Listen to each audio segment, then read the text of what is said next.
Good afternoon, Prairie Heights. I'm Kole. And I'm John Claudy, and you're watching PH Now!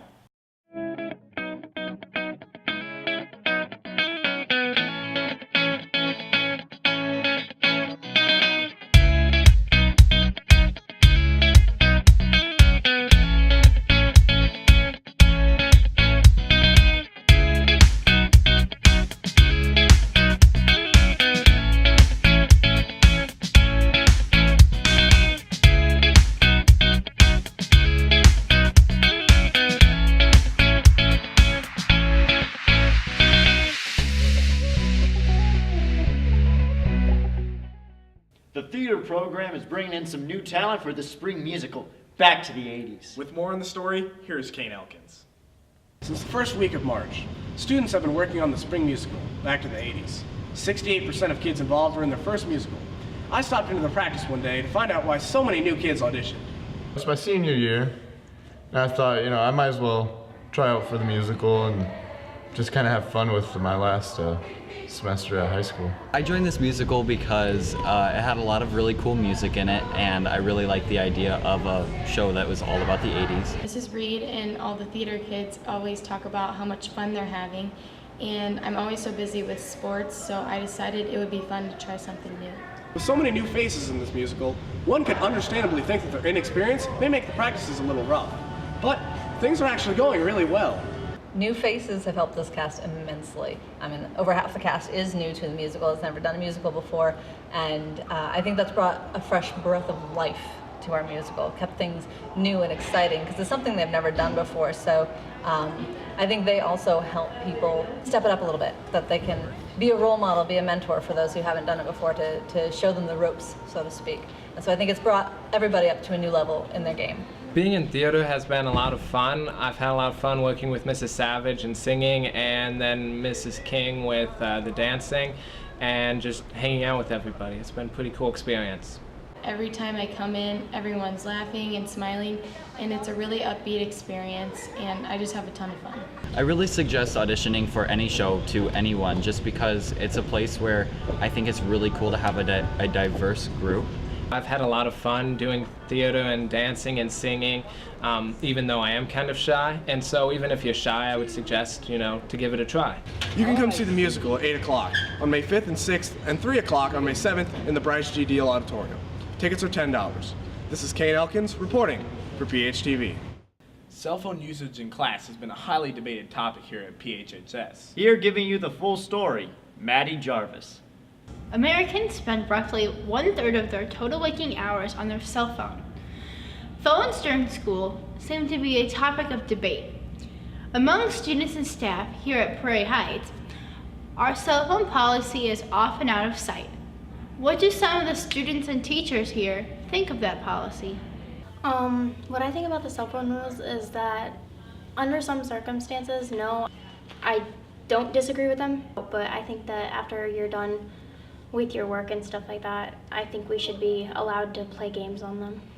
I'm okay with cell phones. My students use them often for research. I support it. I think that they can be too much of a distraction. I would say I would take someone's phone away if that person were a habitual offender. I probably take a phone less than once a week. I'm okay with it. I tell them when they can and when they can't use it. And as long as it's not an educational distraction, I'm not worried about it. Media is of big importance to schools around the nation. We often use computers and even cell phones in some circumstances, but students still wonder, why not more free time on our phone?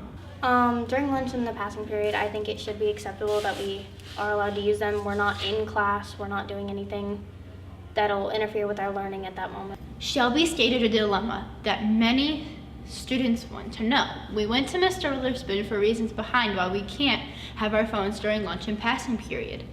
Basically, the cell phone during lunch or passing periods serves no educational purpose, really anything constructive to the educational day. Although students still may debate over the policy, it seems to me that it won't be changing anytime soon.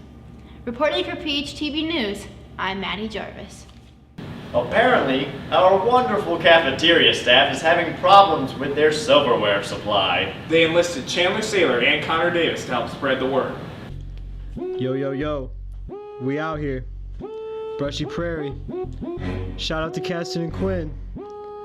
C Square Productions. It's a silverware rap, yo. Here we go. Oh yeah.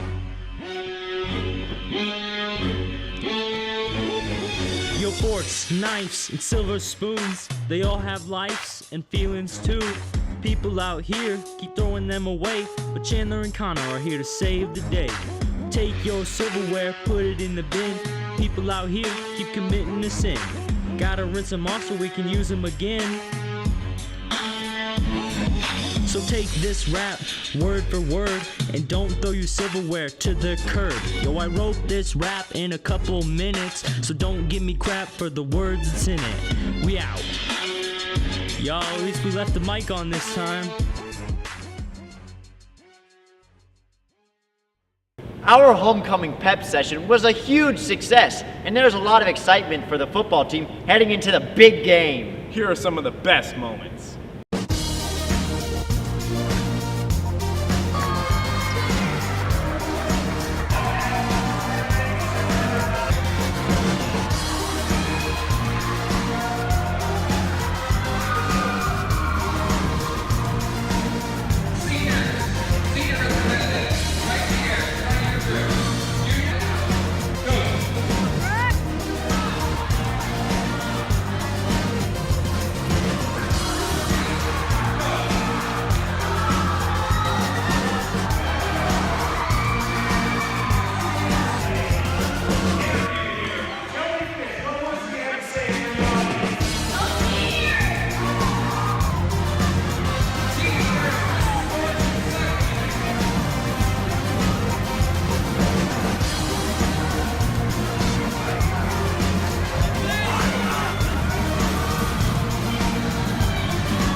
The attention on the spring musical, Back to the 80s, has so far been focused solely on the actors on stage. But backstage, many students are pulling strings to help the musical keep running.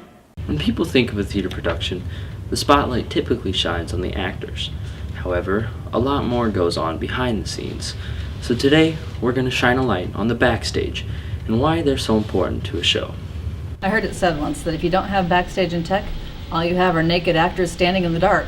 It really enhances a production to have the technical aspects. Without lights and mics and everything, we'd just all be sitting out here in the pitch black. There's just so many aspects of backstage. You have the props, you have the run crew, you have the mic guys. Without any of them, nothing would get done. So as you can see, a lot goes into backstage. It may seem like simple work, however, believe it or not, it takes a certain type of person to do these jobs. Backstage is very self-motivated. I give deadlines and they have to be able to meet those deadlines without me standing over their shoulders. So someone who is responsible, someone who is dependable. You need to be handy and you need to be helpful, you need to be willing to work with people. Organized, depending on your job, and you just have to have at least some skill in what you're doing. So as you now know, the actors are typically the ones that get a lot of the attention for the success of a show. So just why would anybody want to do backstage? Well, if you don't like acting, then you should do backstage instead of acting. If you like using power tools or building. Are afraid of being on stage, but they still want to be a part of the show. You think you're bad at acting, you can be backstage. There's really no excuse not to join theater. So there you have it. Backstage is actually pretty important. And if you're interested in doing it, I suggest coming out for the next show. I'm Connor Davis, reporting for PHTV News. Thanks for joining us here at PH Now. For John, Claudia, and the rest of the crew, I'm Kole Elkins. We'll see you next time on PH Now!